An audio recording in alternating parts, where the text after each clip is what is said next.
Hello, আসসালামু আলাইকুম।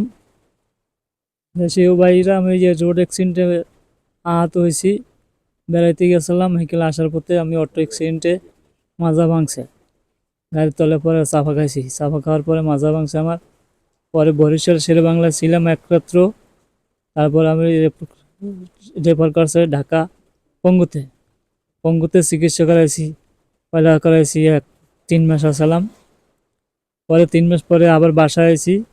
Release দেওয়ার পরে বাসায় আইছি, বাসায় আবার অসুস্থ হয়েছি।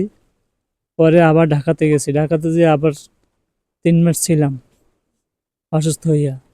এখন আবার আমার মাজায় ঘা হয়েছে, ঘাও গছতে আছে না। আর বরিশাল শেরে বাংলায় দেখাইছি, শেরে বাংলায় দেওয়া রেফার করছে। তারপর আবার কালিজিরা সাউদা হলো, এখানে দেখাইছি, এখানেও 3 দিন নাচালাম, এখানেও কোনো সুবিধা হয় না। তারপর হ্যান্ড আবার ঢাকা রেফার করছে পঙ্গুতে। পঙ্গুতে আবার চিকিৎসা করাইছি।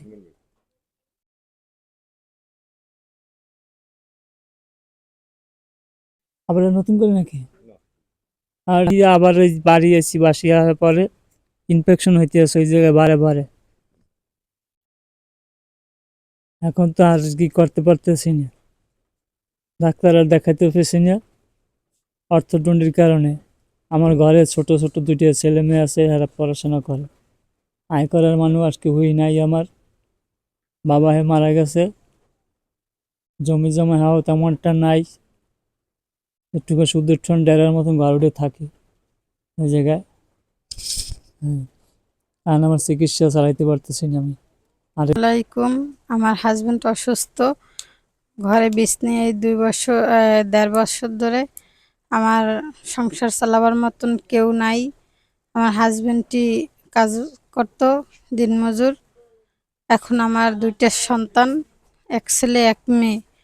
ওদের নিয়ে আমার খুব চলনে খুবই কষ্ট হয়, সমস্যা হচ্ছে।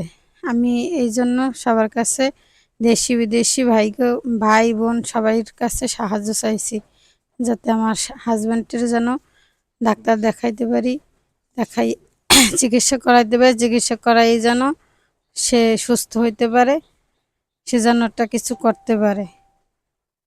আর আমি চিকিৎসা করাইতে পারতেছি না, 2-3 বার চিকিৎসা করাইছি, ঢাকায় পঙ্গুতে নিয়ে গেছি।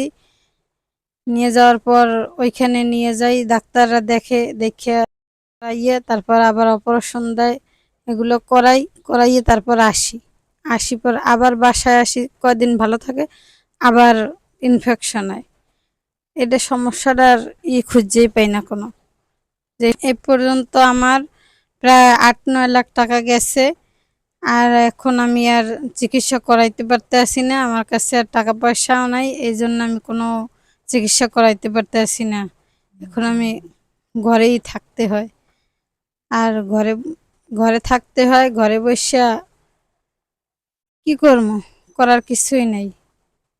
আমার এখন খাবার দাবারই খুব কষ্ট হয় ছেলে মেয়ে নিয়ে। যদি আপনারা কিছু সাহায্য করেন দয়া করে।